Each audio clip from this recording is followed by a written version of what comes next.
ये बात है मोहम्मद सल्लल्लाहु अलैहि वसल्लम की। ये कोई अल्लाह का कलाम नहीं है, ये एक झोती शायारी है, मोहम्मद की शायारी। ये कहानी है उस आग की जो भड़काएगी एक बीवी अपने शौहर के लिए। मोहम्मद की हर बेइज्जती से मेरे कलेजे को सुकून मिलता है। आए गुलामों, जाओ और ये नौकीले कांटे मोहम्मद के घर के सामने बिछा दो।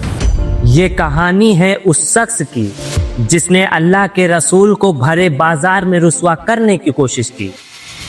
अरे मक्का वालों, इसकी बात मत सुनना, ये मेरा भतीजा मोहम्मद है, मगर ये पागल हो गया है, दीवाना है, ये दीवाना। ये बात है मोहम्मद सल्लल्लाहु अलैहि वसल्लम की।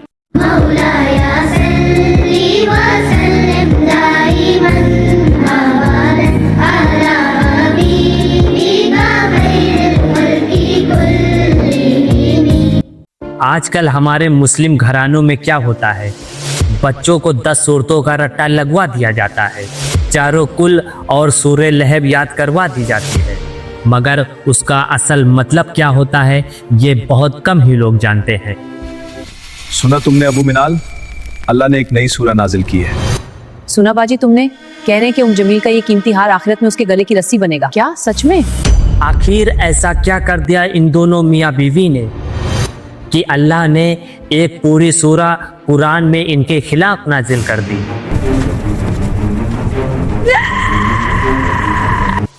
ये बात है सूरह लहब की। तब्बत यदा अबी लहब व तब। ये सूरा मक्का में तब नाजिल हुई जब अबू लहब ने बेरहमी और नफरत की सारी हदें पार कर दी थी। मेरे भातीजे ने अपने बाप दादाओं का दीन छोड़ दिया है, कहता है सिर्फ एक खुदा की इबादत करो। मैंने अपनी जिंदगी में इससे बुरी बात कभी नहीं सुनी। वो अल्लाह के रसूल को तरह तरह से सताया करता था, उन्हें गालियां देता और लोगों के सामने उनका मजाक उड़ाया करता था। उसका खुदा मुझे आग का अजाब देगा और कहता है कि मैं अपने सर पर लकड़ियां उठाऊंगी। लेकिन बात तब शुरू हुई जब सूरज मक्का की जमीन को धीरे धीरे चूम रही थी। लोग अपने कामों में लगे थे, कोई अपनी दुकान खोल रहा था तो कोई अभी बिस्तर पर लेटा हुआ अंगड़ाई ले रहा था।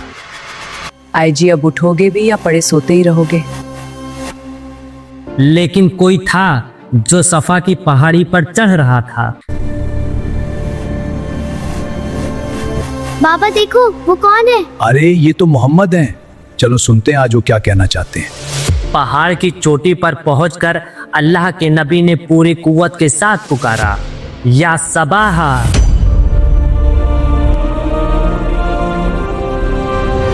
जब लोग जमा हुए तो आपने पूछा, ए लोगो, अगर मैं तुमसे कहूं कि इस पहाड़ी के पीछे एक लश्कर तुम पर हमला करने वाला है तो क्या तुम मेरी बात का यकीन करोगे?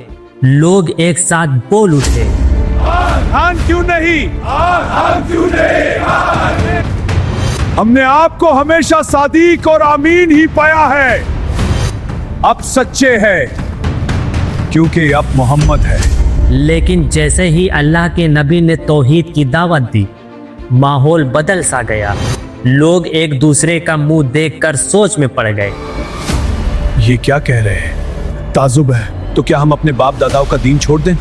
अबू लहब भीड़ को चीरते हुए आगे बढ़ता है, गुस्से से हाथ हिलाकर गुर्राते हुए बोलता है, ये क्या बकवास है? सत्यानाश हो तेरा, तुझे तेरे हाथ, क्या तूने हमें इसीलिए यहाँ बुलाया है? बस इसका ये कहना था। अचानक बादल गरजने लगते हैं, माहौल में एकदम खामोशी छा जाती है और आसमान से अबू लहब की बर्बादी का फैसला उतर आया। अल्लाह को अपने महबूब सल्लल्लाहु अलैहि वसल्लम की गुस्ताखी इतनी नागवार गुजरी कि उसी वक्त उसी मकाम पर पूरी की पूरी सूरा लहब नाजिल फरमा दी। तब्बत यदा अबी लहब व तब।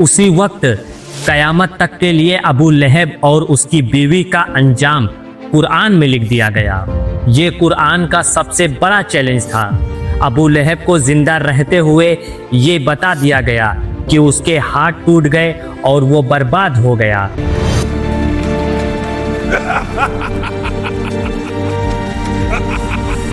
अबू लहब जोर से हंसता है और अपने हाथ को हवा में लहराता है और कहता है, देखो मेरे दोनों हाथ तो सही सलामत हैं, कहां टूटे मेरे हाथ, ये कलाम झूठा है। उस दिन अबू लहब ने सिर्फ कुरान का मजाक नहीं उड़ाया था, बल्कि उसने अपनी किस्मत का भी मजाक उड़ाया था।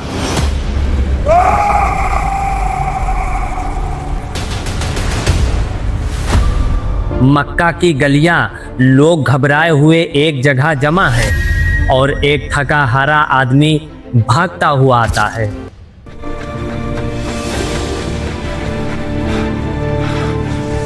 अबू लहब अभी कुरान का मजाक उड़ा ही रहा था कि कुछ ही दिन बाद मक्का में एक ऐसी खबर पहुंची जिसने पूरे शहर का रंग बदल दिया। लोग घबराकर एक दूसरे से पूछते हैं, क्या हुआ, इतनी भीड़ क्यों जमा है? बादर से कोई खबर आई है क्या? अबू लहब भीड़ को चीरते हुए आगे बढ़ता है और पूछता है, बताओ क्या हुआ? बताओ क्या हुआ है? कुरैश शिकस्त खा गए, हमारे बड़े सरदार मारे गए, मुसलमान जीत गए बदर में। अबू लहब का चेहरा लाल हो जाता है और उसकी आंखें जम जाती हैं। ये वही अबू लहब था जो कल तक कहता रहा, कहां टूटे मेरे हाथ, मगर आज पहली बार वो अंदर से टूट चुका था।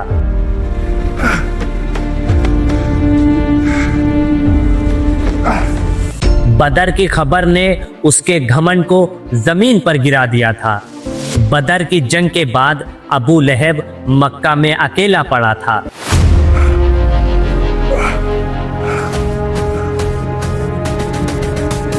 अबू लहब के जिस्म पर काले और बड़े फोड़े निकल आए थे। वो तड़प रहा था और उसके लोग उससे दूर भाग रहे थे।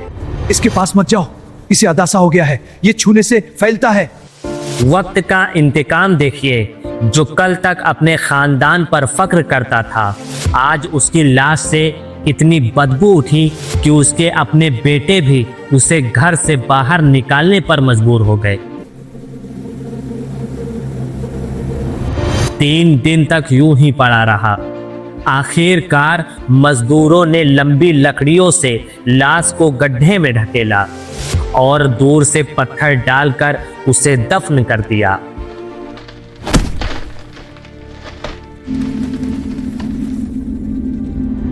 और उसकी बीवी उम्मे जमील जिस रस्सी से वो कांटे ढोती थी, वही रस्सी उसके गले का फंदा बन गई।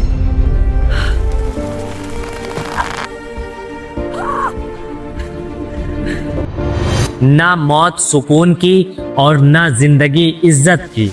दुनिया ने देखा, जब कोई हक से टकराता है तो मिट्टी भी उसे कबूल करने से इनकार कर देती है।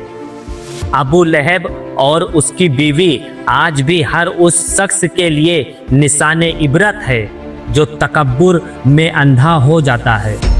याद रखिए, रसूल से दुश्मनी का अंजाम सिर्फ बर्बादी है।